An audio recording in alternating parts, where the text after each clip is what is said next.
Pensando en Voz Alta, conversación espontánea en la que se analizan los temas de actualidad, abordados bajo la perspectiva de Alfredo Mena Lagos. Pensando en Voz Alta. Buenos días, bienvenidos a Pensando en Voz Alta. Hoy tengo el gusto de tener con nosotros a mi buen amigo Roberto Rubio, a quien he estado escuchando con mucha atención sus opiniones y la información que siempre nos proporciona sobre estos 2 años de desgobierno, y eso lo estoy diciendo yo, no le quiero poner palabras a Roberto, pero para mí que son 2 años de desgobierno. Y a mí me preocupa no solo por lo malo que se está haciendo, lo muy poco bueno que se está haciendo, porque hay que admitir, pero me preocupa la actitud de la gente del gobierno, de los altos dirigentes del partido, cosa que creo, primero, no abona a generar un consenso, y segundo, no abona a mejorar la mal llamada democracia que tenemos. Así que le quiero dar la bienvenida a Roberto. Bienvenido. Buenas, Alfredo, de nuevo. Para mí siempre es un gran gusto tener esta tertulia contigo. Gracias, Roberto. Tal vez quisiera comenzar haciendo un análisis de la situación del gobierno. A mí me llamó muchísimo la atención tu anuncio de que las cifras, el gobierno las estaba, para ponerlo en léxico popular, las estaba chabeleando. Y eso lo que me indica es que los indicadores, valga la redundancia, de los cuales ellos hacen alarde, son menos buenos de lo que ellos dicen que son, empezando por el crecimiento económico. ¿Qué nos puedes decir?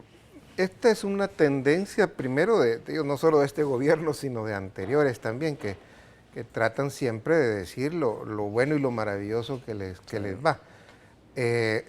Segundo, supongamos que la cifra de crecimiento es la correcta, es una cifra baja, es decir, alegrarnos porque tenemos un 2.5 de crecimiento, cuando los vecinos están creciendo a 4.5 o 5%, no es una gran noticia, ¿no? Eso quiere decir que estamos en un desierto y apenas vemos una gotita de agua y ya vemos una laguna. Tercero, hay ciertamente algunas dudas con respecto a esa cifra. ¿Por qué? Porque revisando nosotros los datos, en marzo de 2015 el gobierno anuncia también con bastante, digamos, optimismo que se ha crecido una tasa del 2% y anuncia que ya empieza a salir la economía del hoyo en que se estaba, porque veníamos creciendo después, sobre todo de la crisis 2008-2009, a tasas, digamos, un poquito arriba del 1%. Entonces sale, ahí tenemos los recortes, pues donde se anuncia este crecimiento del 2%. Pero cuando se da ya el dato con ese dato del 2%, si hiciéramos el cálculo de lo que ha crecido ahora en el 2015, la economía crecería 1.9, con los datos que nos daba ese crecimiento del 2%. Sin embargo, cuando ya se hace el ajuste, normalmente se hacen ajustes pues después de 3 meses, del primer trimestre del año, ¿no? Y todavía se siguen haciendo ajustes a las variables macroeconómicas. Cuando se hace el ajuste, se anuncia entonces una tasa de crecimiento del 2.5. Entonces la pregunta era, bueno, ¿cómo es posible si la tasa de crecimiento, cuando se dijo que era del 2% en el 2014 y por lo tanto de 1.9 en el 2015, ahora se dice que en el 2015 es 2.5? Y vimos que lo que había pasado es que la anunciada tasa de crecimiento del 2014 del 2% no era 2%, sino 1.4. Es decir, bajaron el valor del 2014. Entonces, claro, si tú bajas el valor del año que estás comparando, Si el 2014 es más bajo, en 50 millones más o menos era lo que calculamos, entonces sin duda se te aparece como un mayor crecimiento. Entonces aquí hay dos hipótesis. Una es de que esto se hizo por razones de ajuste, lo cual pues indica que realmente tienen que revisar bien las metodologías y tienen que revisar bien cuando van a hacer un cálculo.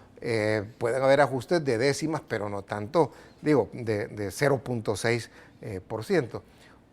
La otra hipótesis es que se hizo como para quizá esa necesidad de dar noticias buenas y de optimismo lleva justamente a presentar este tipo de variables.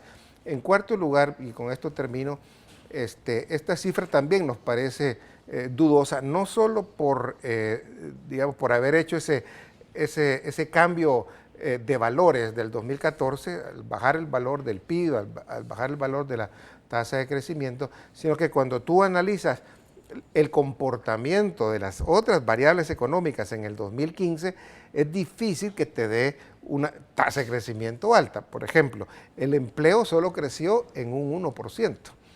En segundo lugar, el IVAE, que también es otro indicador importante, solo te crece en 1.9%. Cuando analizas también exportaciones e importaciones, ciertamente las exportaciones en el 2015 tuvieron un crecimiento, quizás es el único indicador importante, pero luego vas a los impuestos, sobre todo el IVA, que es el impuesto que está relacionado con la actividad económica. Todos esos datos te indican que difícilmente, cuando casi todas las variables andan por un crecimiento del 1%, de que te dé como resultado un crecimiento global de 2.5%. Entonces, lo que hemos hecho es simplemente poner en duda esa cifra. Ahora, esto no cambia la realidad. En todo caso, yo creo que hay que atenerse a lo que dice la gente. Si la gente percibe que estamos cambiando, no diría el 80% de la población en las encuestas o más que este país no le dé rumbo. No diría la mayoría de la gente que le ha ido peor que el año anterior. Entonces, si también te vas a los indicadores de la calle, te vas a las encuestas, a la opinión de la gente, tampoco contrasta con ese optimismo. Por todas esas razones, creo que tenemos derecho al menos a dudar. No, y cuando te dije que a mí no me preocupaba no solo la economía, sino que me preocupaba aún más el comportamiento. A mí me preocupa tremendamente, Roberto, el tratar de manipular la justicia en este país. Ya hemos visto el ataque contra la Sala de lo Constitucional, particularmente contra dos magistrados, de una manera ilegítima, ilegal y a todas luces violatoria a la separación de poderes, y eso genera más incertidumbre, Roberto. Bueno, creo que los ataques a la sala han continuado. Quizá no hemos visto aquellos exabruptos, si le queremos llamar así, de pues imponer a un presidente de la Corte Suprema de Justicia, cuando se le levantó la mano al señor Bonilla por parte de Sigfrido Reyes. Que por poco lo levantan a él, ¿verdad? Sí. O aquel decreto 743 que quiso maniatar y amarrar a la Sala de lo Constitucional, el acusarlos casi también de golpistas. Digamos, esos grandes exabruptos no los hemos visto, aunque sí ahora hay ataques, yo diría, más solapados o más callados, aunque continúan. Acabo de leer ahí un ataque también por parte de Eugenio Chicas contra la Sala porque decretó inconstitucional digamos, el hacinamiento en las cárceles, ¿no? Independientemente de que estemos no de acuerdo, el hecho es que siempre vienen ataques ante muchas de las medidas que hace o que resuelve la Corte Suprema de Justicia. Ahora digo, es más sutil, porque por un lado continúan indudablemente los ataques de los blogs, de todos estos difamadores profesionales que existen en las redes sociales, sino también hemos visto recientemente algunas incursiones de abogados que tratan todavía, por ejemplo, lo que tú decías, creo que es un cuestionamiento a Belarmino Jaimes y a Sidney Blanco para decir que su elección fue inconstitucional. Creo que esa es y que no, para quitarlos. Hay unos abogados que me imagino que no están actuando con independencia, sino mandados para que poder continuar con esa presión y con ese ataque a la sala. También hemos visto cómo se ha tratado recientemente de que las buenas actuaciones de la sala, estuvimos juntos en una conferencia, en una reunión, donde pues, se veían que hay intenciones de algunos de los involucrados en los exámenes de enriquecimiento ilícito o en las declaraciones sospechosas que dan pie a enriquecimiento ilícito, como también ahora hay unos abogados que están tratando de que, digamos, se desconozca a los, magistrados que han intervenido, digamos, en mandar esas declaraciones y esos exámenes de las declaraciones de probidad al sistema judicial, diciendo que no se siguió el debido proceso, por ejemplo. Entonces, yo creo que todavía continúan esos ataques. Lo que ha pasado en esta disminución relativa de ataques es que no es que haya cambiado el convencimiento de que la sala es una sala que está tratando de actuar lo más correcta posible y que hay que respetar los canales democráticos. No creo que sea por convencimiento, sino porque perdieron la batalla contra la sala. Perdieron la batalla de la opinión pública contra la sala. Perdieron la batalla, digamos, internacional contra la sala. De los espacios para seguir haciendo esas barbaridades y esos exabruptos, digamos, ya son muy reducidos. Y por eso que es importante que la ciudadanía, la población, la comunidad internacional sea vigilante para que esto no suceda. Y sobre todo, pensemos en lo que puede venir en el 2018 con la elección que va a haber a finales de 2018 de los nuevos magistrados de la Sala de lo Constitucional, porque sin duda, los partidos políticos, creo que en general, van a tratar de poner su gente y controlarla. No, y fíjate que este gobierno no ve una, Roberto. Vemos el caso de lo que sucedió con Brasil, ¿verdad? Es que tuvieron que retractarse de algunas declaraciones que hicieron. Vemos ahora la postura del gobierno ante la OEA con respecto a Venezuela. Cuando te digo que a mí me preocupa la actitud, es porque no son actitudes sanas. Yo estoy viendo rumbos calcados con la manera de operar en Venezuela. O sea, tratar de anular la separación de poderes, tratar de, inclusive, ya lo intentaron, pero no pudieron, gracias a Dios, apoderarse de la Sala de lo Constitucional. Y eso no aboga a lo que supuestamente ellos están queriendo alcanzar, que es una profundización de la democracia. Vamos totalmente hacia el otro camino, hacia un sentido autócrata. Me preocupa la legitimidad de este gobierno, que habiendo ganado con 6,000 votos chaveleados, están queriendo gobernar como que si tuvieran un mandato, el cual no lo tienen. Entonces, eso para mí no abona al bienestar político de este país. Y si a eso tú le agregas la crisis profunda en que está cayendo la partidocracia, y cuando digo la partidocracia son todos los partidos de todas las tendencias, se está generando un caldo de cultivo bastante explosivo. La institucionalidad democrática de este país creo que ha sufrido en los últimos años con los ataques a la sala, los intentos de control institucional.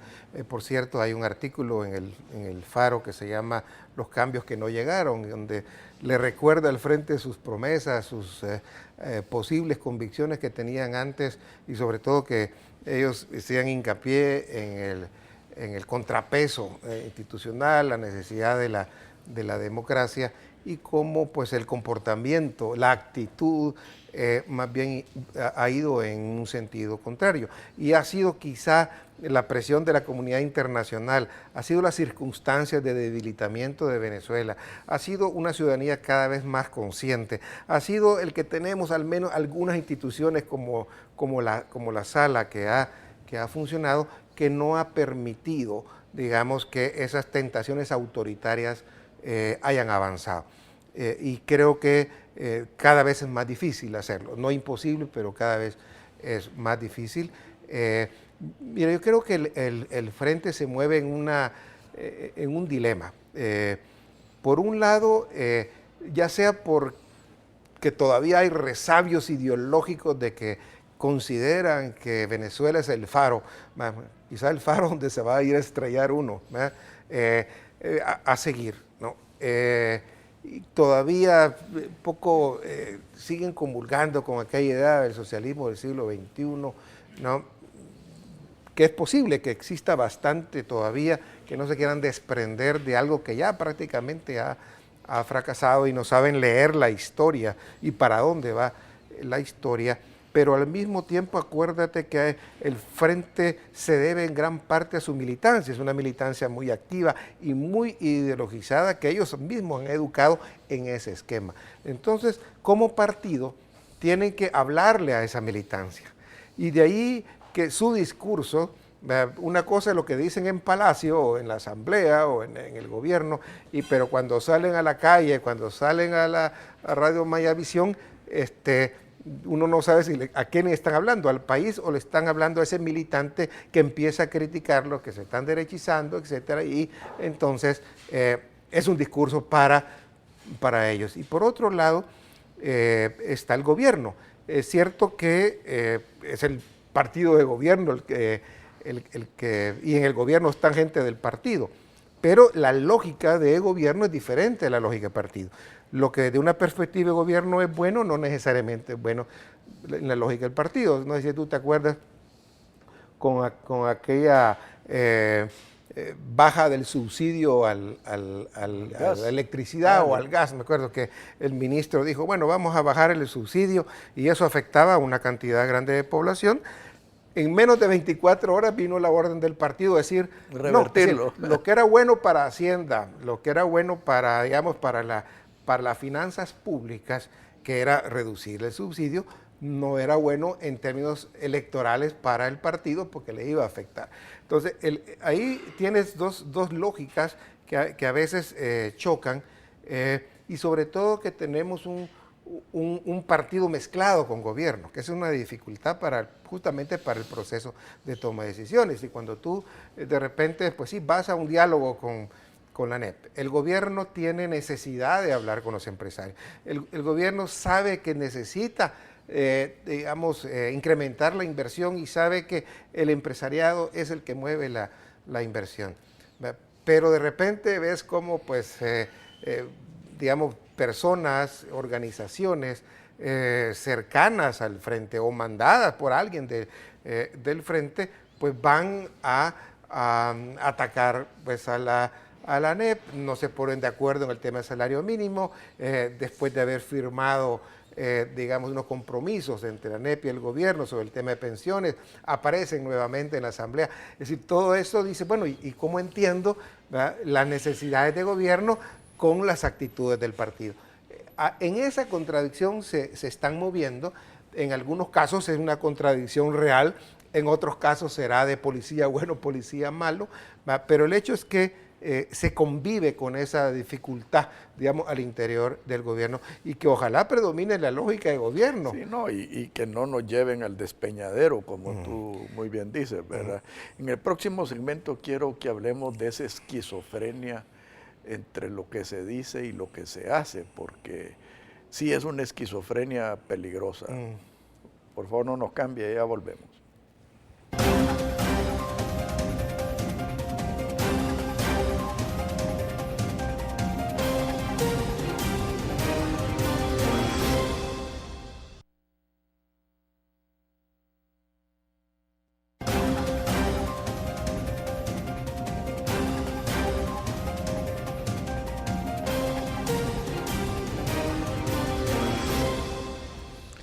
Roberto, a mí a veces me da lástima, y te lo digo sinceramente, me dan lástima ciertos personajes del gobierno que llegan a los canales de televisión a defender lo indefendible. O sea, y eso ha de ser muy difícil, especialmente para alguien honesto.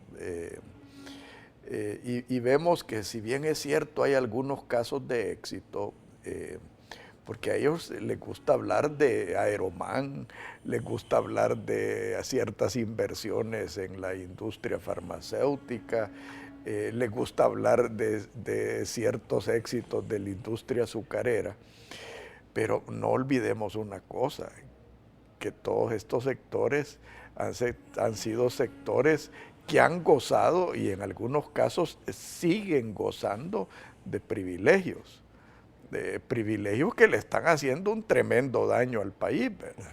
Entonces, cuando yo escucho cosas como: vamos a invertir 35 millones en remodelar el aeropuerto, 35 millones que hacen falta para medicinas, para techos para los colegios, para la misma seguridad, cuando podrían estar hablando de concesionar el aeropuerto.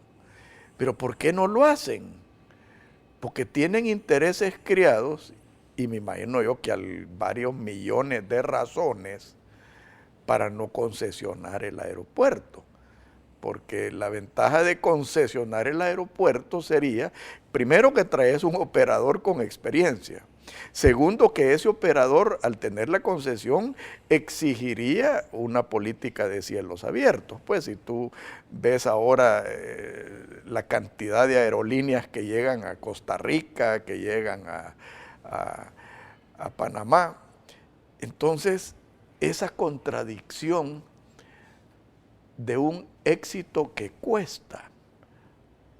O sea, esa es la gran disyuntiva para nosotros los ciudadanos. ¿Cuál es el costo social y económico de esos éxitos, entre comillas? Todos los, mire, todos los gobiernos, y uno no tiene que ser absolutista, algunas cosas buenas hacen. Es que, claro, por supuesto. Es que no puede ser que lo hagan por supuesto, todo mal. De acuerdo. Y entonces, vos has escuchado en diferentes gobiernos: mire, hicimos esto. Y por eso es que yo casi ni escucho los discursos presidenciales, porque es casi lo mismo, el mismo formato, ¿no? Y hemos hecho esto. Y es un recuento de cositas, ¿no?, que se hacen. Y por supuesto, entonces, pues, si no tienen un presupuesto, pues, de varios miles de millones, ¿no? El colmo sería que no hicieran nada. Aquí lo que estamos hablando no es si hacen cositas o no, si pasaron de una inversión que era de, creo que 170 millones en el 2013 a 200 y pico en el 2014 o a 400 en el 2015, sino que estás haciendo realmente para que el país se convierta en un país competitivo con la atracción de inversiones de 4.000 millones, de 5.000 millones que está haciendo Panamá o está haciendo Costa Rica o incluso Nicaragua, que ya nos dobla o nos triplica en inversión. Y competitivo versus nuestros vecinos.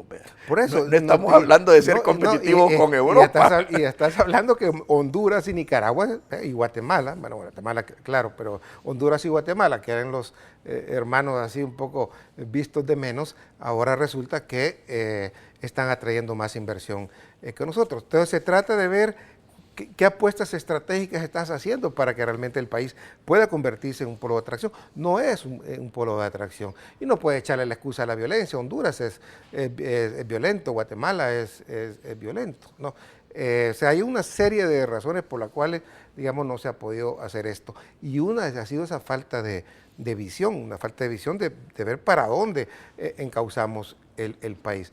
¿Qué haces tú en términos sustantivos para hacer una reforma educativa? Es más, si ni siquiera las promesas de llegar al 6% del PIB en gasto de educación se están llegando, cuando más bien en los últimos 2 años, como bien saca el reportaje del Faro, había una reducción de, no sé si de 3.5 a 3.4% del PIB. O sea, no se está logrando, digamos, esa meta. Y cuando tú tienes que, más bien, en lugar de ir ablandando o aminorando la deuda, va creciendo de una manera muy peligrosa para el país. Cuando ves que todavía el Estado se está ocupando para defender privilegios, cuando todavía ves que hay, digamos, esos gérmenes de la cleptocracia que están ahí y que... Eso ya no son gérmenes, es una infección la que ajá, tenemos. y se decía que se iba a combatir antes. Cuando ves cosas tan aparentemente insignificantes que ni siquiera se quiere dar información sobre el accidente ese de tránsito donde se mató una persona en un carro, me imagino de alguien importante de casa presidencial. Cuando ves todos estos signos, eso es lo grueso, eso es lo importante. No si diste 100 computadoras más a las escuelas, no si construiste un puente. Es que el colmo sería que no hicieran carretera, no hicieran algo, por Dios, y para eso hay dinero, algo se hace. El problema es que se está realmente haciendo las cosas sustantivas que hay que hacerse para que este país camine de otra manera, para que se enrumbe finalmente hacia un nivel decente de crecimiento, hacia un nivel decente de democracia. Creo que esos son los puntos fundamentales, ¿no? que tienes que preguntarte. ¿Cuáles son esas reformas políticas? ¿Cuáles son esas reformas institucionales? Yo me recuerdo que durante la oposición, el Frente estuvo peleando tremendamente por reformas en la Corte de Cuentas. ¿No? Mira ahora, si algo se ha movido un dedo para hacer una reforma de la Corte de Cuentas, no, ahí estamos tranquilos con una Corte de Cuentas que su función es no molestar a nadie, ¿no? A nadie de los amigos, por supuesto, ¿no?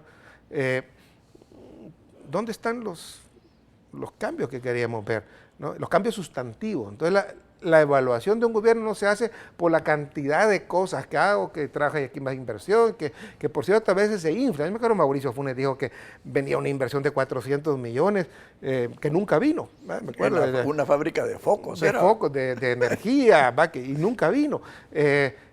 Y siempre están, no, es que ya va a venir la inversión, es cierto, es que inversión tiene que haber también, si no, no somos una isla ahí perdida en el desierto.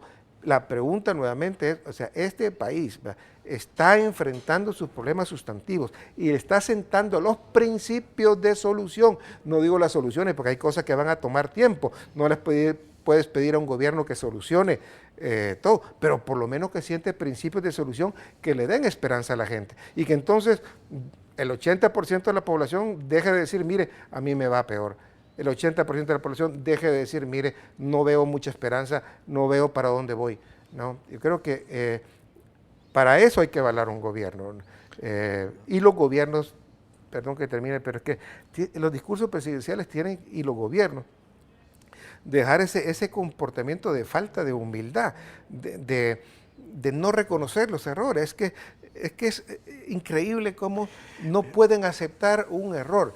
No aceptan críticas, porque los que a veces hacemos las críticas, inmediatamente te va con el argumento, que no es argumento, con el ataque de que ya te vendiste, de que sos traidor, de que sos conspirador.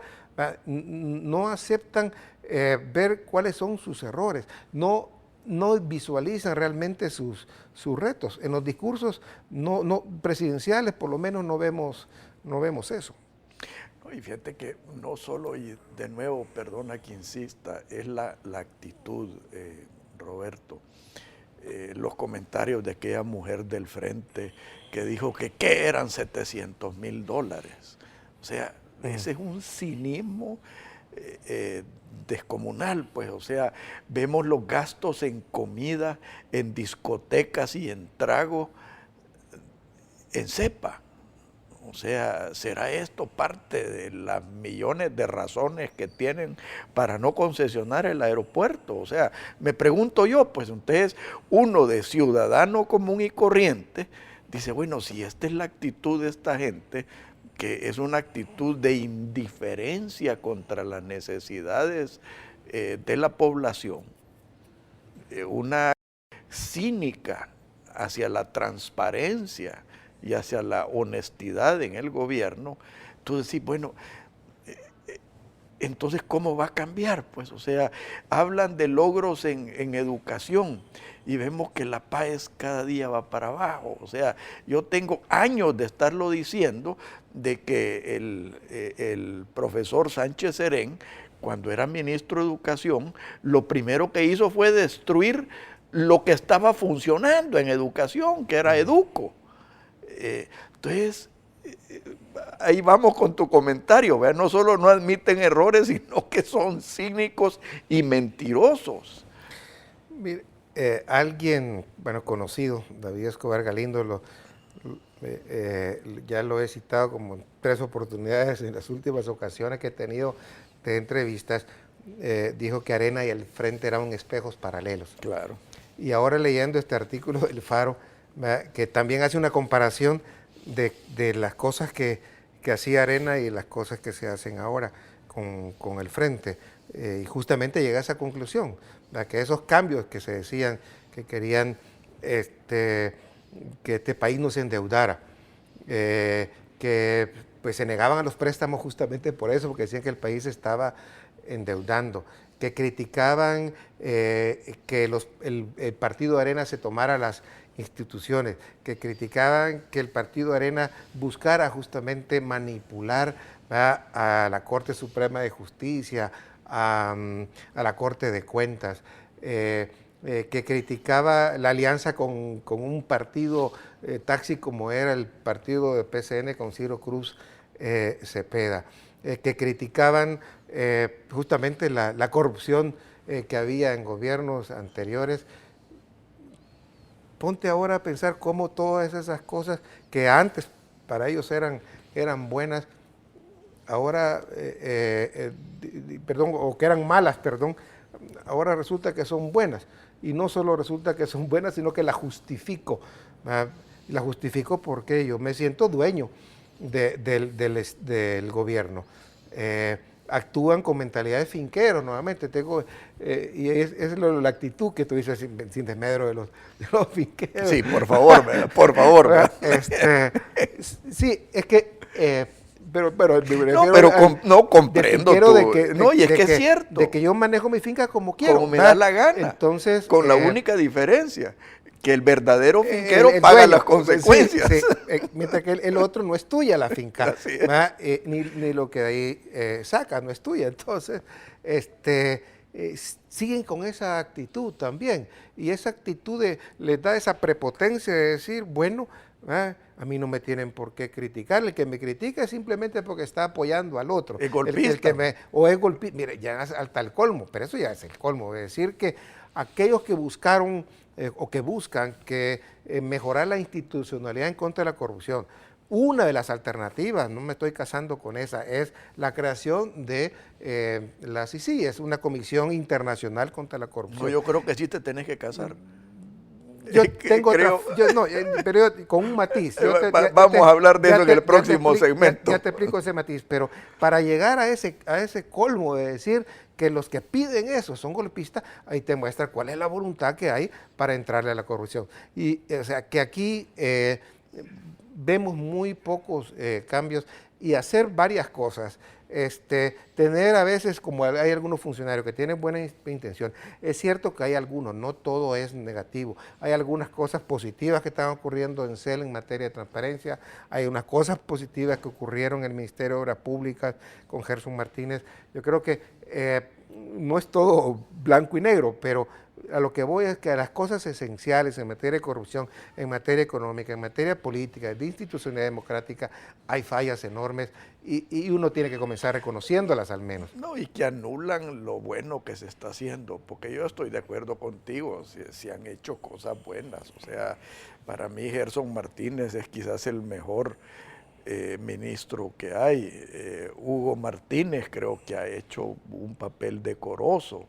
No lo defendamos mucho porque ustedes van a decir que lo estamos promoviendo de candidato. Pues sí, pero, o sea... y ustedes ya no lo van a querer. Bueno, pero es que si nos acusan de golpistas, algo bueno tenemos que ver en el otro lado, ¿verdad? Pero quiero que hablemos el próximo segmento, Roberto, discutamos sobre la tesis que tengo yo, que no es la partidocracia la que va a sacar este país adelante. Y yo sí creo en las ICIES. Creo que es un tema que los civiles nos debemos de agrupar alrededor de, pero respetando mucho tu opinión, quiero ver el matiz. Te voy el matiz que te... En el próximo segmento, Okay. Roberto. Por favor, no nos cambie, ya volvemos.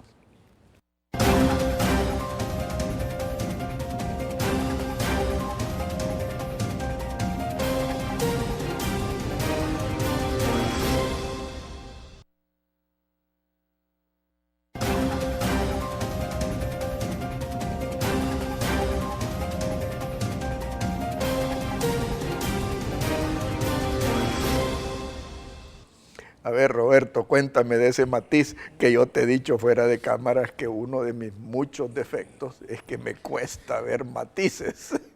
Yo tiendo a ser negro o blanco, pero por favor. No, mira, el matiz es el siguiente. Cuando estaba justamente en un momento donde estaba pidiendo las ICIES, al mismo tiempo estaba el tema de la elección del fiscal. En ese momento personalmente y también como Funde dijimos, mire, ahorita parquemos el tema de la discusión de las ICIES porque lo prioritario es contar con una buena fiscalía.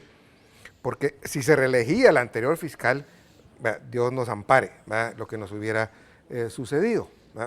Felizmente no quedó y se dio una batalla para que no se reeligiera. Y eso creo que era importante porque si tú creabas unas ICIES con el mismo fiscal de antes, no iba a funcionar, porque en Guatemala la CICIG funciona porque tienes a la par una buena fiscalía.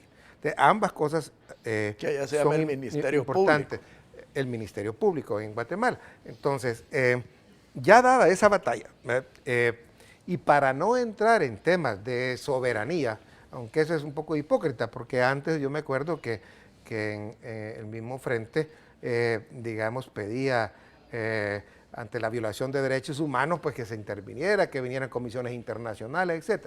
Bueno, ahora que vengan refuerzos internacionales es atentar contra la soberanía. Yo no lo creo, porque depende cómo vengan y a qué vengan. ¿Y qué definís como soberanía? Sí, pero a veces, digo, estas son justificaciones. Entonces, ahora, ¿cuál es el matiz? Mira, yo creo que, uno, hay que fortalecer la fiscalía. Todavía yo le doy beneficio de la duda. Hay que esperar unos meses más para ver si hay algunos resultados, no abajo, sino arriba. A ver si se puede llegar hasta arriba de varios de los casos que tenemos de corrupción, de tregua, etcétera, ¿no?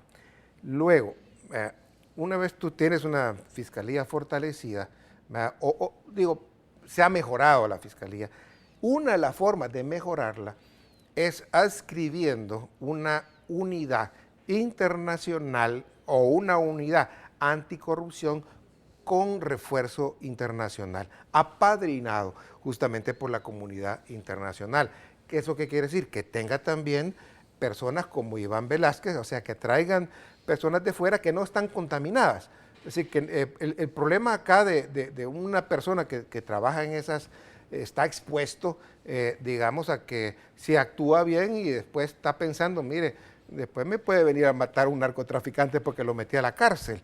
Mientras que esta gente sabe que viene y se va, no tiene compromisos partidarios internos y eso es importante. Entonces sí se necesita que al interior de la fiscalía, pero yo digo que para evitar esa como una entidad aparte de la fiscalía, sino adscrita a la fiscalía, pero con relativa independencia, autonomía y con apoyo internacional, que sea dirigido, codirigido, digamos, por la fiscalía y por por el apoyo de la comunidad internacional. Ese es el matiz que haría, lo veo quizá, más realista, porque ya el frente agarró llave, por decir así, con el tema de las CICIA. Ya hasta la palabra en sí no le importa cómo sea, difícilmente que pase y ellos tienen votos para hacer. Pero esto otro posiblemente no necesita votos. Mira, yo... no pasa por la Asamblea, es la Fiscalía la que puede crear esa unidad y llamar y constituir un equipo internacional de apoyo para que... Ahora, las competencias sí pasarán por la Asamblea. Hay que darle algunas competencias y ciertas capacidades y cierta autoridad para que realice sus funciones. Mira, yo me gusta mucho lo que estás describiendo. Ahora esto yo lo veo como un paso inicial. Porque esto asume que tenés una buena fiscalía. Si tenés una mala fiscalía, no hasta ahí llegó. Sí, exacto. Entonces, para mí como un paso inicial está muy bueno. O sea, creo que es factible, es más fácil de lograr. Creo que a corto plazo se lograrían los mismos objetivos, pero no hay que soltar la meta de crear unas CICIAs.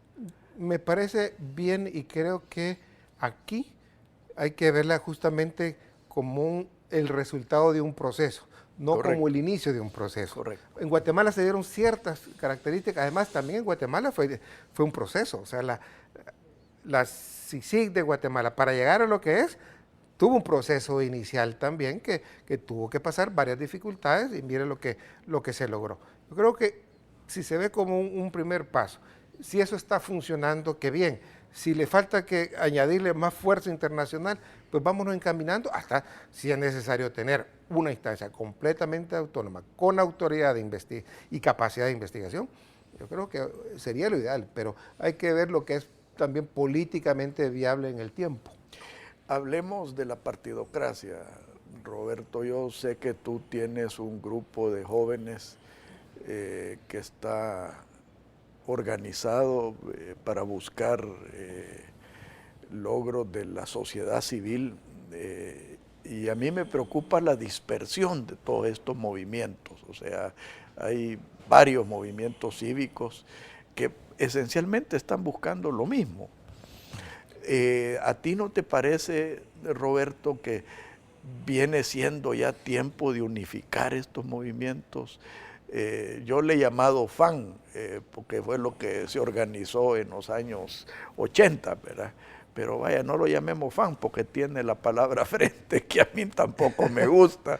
Pero parafraseando a los pobres venezolanos, una mesa de unidad democrática, o sea, a donde nos reunamos todos los que no creemos en la partidocracia, y que se funde un movimiento cívico alrededor de ciertos objetivos, porque en Guatemala para mí una de las claves del éxito de ellos fue que se unieron en un objetivo, que era contra la corrupción. Y creo que aquí podemos lograr algo similar. ¿Qué te parece esa idea? Coincido bastante contigo. Primero, yo no tengo ningún movimiento, es decir, yo estoy apoyando un movimiento sí, igual estoy yo. De jóvenes. ¿Y por qué? ¿Por qué? Porque creo que justamente ahí puede estar el verdadero cambio del país. Parto del hecho, uno, de que hay un desencanto con los partidos políticos, hay un desencanto con el sistema de partidos. Y cada vez más la gente no se encuentra identificada con ningún partido. Y esto se aceleró, sobre todo cuando llega justamente el FMLN al gobierno y muchos de los que votaron incluso por el Frente o muchos de los que vieron que había una posibilidad de cambio se han visto frustrados. Y entonces se está llegando también a la peligrosa conclusión de que todos son iguales y que por lo tanto ya no hay nada que hacer. Y digo peligrosa porque todos los que están pueden ser iguales, no necesariamente los que vienen tienen que ser iguales, ¿no? Eso en primer lugar. O sea, partimos de un hecho y es que hay un desencanto creciente en partes importantes de la población de cara a lo que llamamos la partidocracia. Esto se ve incluso estadísticamente reflejado en las encuestas. Curiosamente tú ves cómo el frente, el desgaste del gobierno, que tuvo un pequeño repunte, que habría que ver si es sostenible, pero bueno, pero en todo caso va para abajo. Y si es cierto. Y curiosamente, y curiosamente Arena también. O sea que el desgaste del gobierno no, y los desencantados del gobierno no se van ya tanto a Arena. Se van a una línea gris, que es la que sube, la roja y la azul, como se expresan ahí en estos cuadros, van para abajo los dos, mientras que la línea gris va, pero de una manera bien pronunciada hacia arriba. ¿Qué te está diciendo? Que en ese núcleo está la gente que o no se considera, como lo llamamos, de derecha o izquierda, que no se siente identificado con ningún partido político existente, que se considera neutra o indiferente. O sea, hay ahí un cambio importante en el mapa electoral del país. Ha habido esto. También se percibe cómo, especialmente en la juventud, hay un florecimiento de organización ciudadana. Ya sea que te reúnas en una casa para hacer un grupo de reflexión, ya sea que tengas un movimiento que quieras buscar el diálogo con otros movimientos. Yo conozco de varios esfuerzos incluso que junta a jóvenes de distintas denominaciones políticas. Y tú lo ves ahora en televisión, como también hay jóvenes que empiezan a escribir en el periódico, hay personas que salen, y hay varias instancias que están, digamos, apareciendo, este movimiento de acción ciudadana, ¿no? que salió y ha puesto, digamos, a prueba el tribunal con el tema del financiamiento de los partidos políticos, ¿no? Otros movimientos que ha salido en televisión, Democracia Limpia, 5 en 5, estaban o están los jóvenes indignados, la oveja negra, Censura Cero, Proyecto Cero. Hay una serie ya de aspectos que ahí están. Ahora, como tú dices, todavía esto es algo disperso. Entonces, lo que hay que buscar es, uno, creo, el cemento que una. ¿Cuáles son esas ideas fuerza que van a poder unir? Yo creo que el tema justamente de la defensa de la institucionalidad y la lucha contra la corrupción y la impunidad es un elemento clave, ¿no? Eso en primer lugar.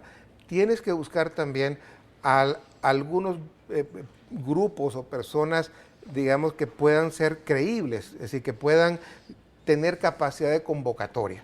Y normalmente eso no lo encuentras en el mapa político, porque hay otros movimientos que están apareciendo, pero son reciclajes de partidos anteriores, son gente que anda buscando otro oficio poniéndole otro nombre. Y entonces o el mismo oficio poniéndole otro nombre. Entonces, tú tienes que tener algo que nuevo, digamos, que convoque, algo fresco que convoque, con ideas frescas. Aquí hay también que buscar ciertos liderazgos nuevos. Yo creo que la televisión, los programas de entrevista, la prensa, debe dar cabida a esos nuevos liderazgos jóvenes. Y te digo que potencialmente ahí están. Lo que pasa es que el sistema de repente, es el caso que me ha tocado vivir, de excelentes jóvenes, pero que de repente son tan buenos que justamente les sale una beca para irse fuera, que se lo llevan a trabajar en una empresa, un organismo internacional, y ya no pueden, digamos, continuar con esa vocería ciudadana. Pero está lleno de gente que está con inquietudes de hacer algo. Entonces falta esa idea articuladora, falta esa organización o personas articuladoras, falta, te diría, ese liderazgo que convoque, y no necesariamente el liderazgo de una persona, puede ser liderazgos colectivos. Yo creo que se está poco a poco cuajando ese escenario. Fíjate que por eso es que yo mencionaba lo de Venezuela, porque tú ves la Mesa de Unidad Democrática en Venezuela, es un liderazgo colectivo, o sea, que me parece a mí que es más o menos por donde va la solución que tú estás planteando. Sí, y además acuérdate que los liderazgos colectivos, es decir, el liderazgo, cuando hablamos de eso, no es necesariamente una persona. Bueno, el Frente tiene un liderazgo colectivo, sea un politburó, lo que sea, pero digo, es un liderazgo colectivo, no hay una persona que diga, lo tenía con Shafik, lo tuvo Arena con el mayor Dawison, lo tuvo la democracia cristiana con Duarte, lo tuvo la iglesia con Monseñor Romero. Son liderazgos individuales, digamos, por lo menos en la etapa que estamos viendo todavía no aparecen.